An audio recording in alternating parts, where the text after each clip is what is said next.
जङ्गल सवारी गर्न आइरहेको बेला सबैजना फोटो खिचिरहनु भएको थियो नि मैले देखेपछि हत्तपत्त टिप्न यसको नाम बिर्सेँ कि मैले के भन्छन् यसलाई होइन तर यो खान्छन् तपाईँलाई थाहा छ यसको नाम नै थाहा छैन भाइ के हो खान्छन् नि दवाई हो रे यो हामीले पनि सानो हुँदाखेरि खान्थ्यौँ बाख्रा चराउँदाखेरि जङ्गलमा दाउरा काट्न जाँदाखेरि आमामामामा यो बैर हेर हेर हेर बैर टिप नि त मलाई पनि टिपेर देऊ त है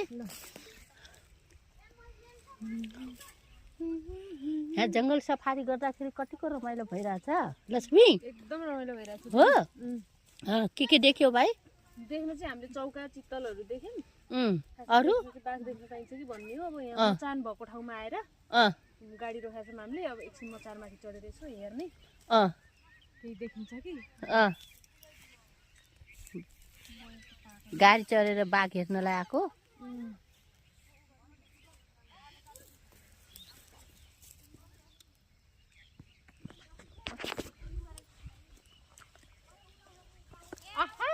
कति मिठो बैर छ है आज त्यो बैर चाहिँ बैरको चटनी विवाह पार्टीमा पनि कति मिठो लाग्छ थाहा छ नि अनि यो खानेकुरा कति खान्छौँ हामीले बाबा सानो हुँदाखेरि यसलाई के नाम भन्छ गरे लक्ष्मी खै यसको नाम मैले ठ्याक्क बिर्सेँ बैर हेर्नु त रातै बैर छ है बाबा कति मिठो हुन्छ यो बैरको चटनी कच्चा कच्चा टुरे हो कच्चा कच्चा हो कि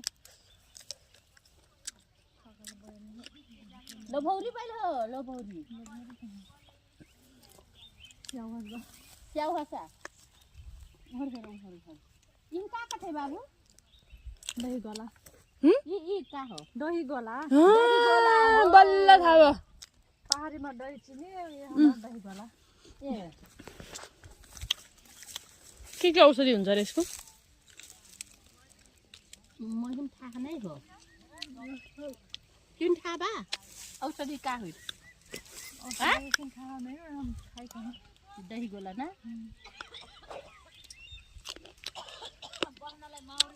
दाढुल बेलामा लगाएको त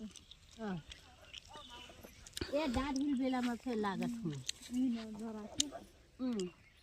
दही गोला औषधि हो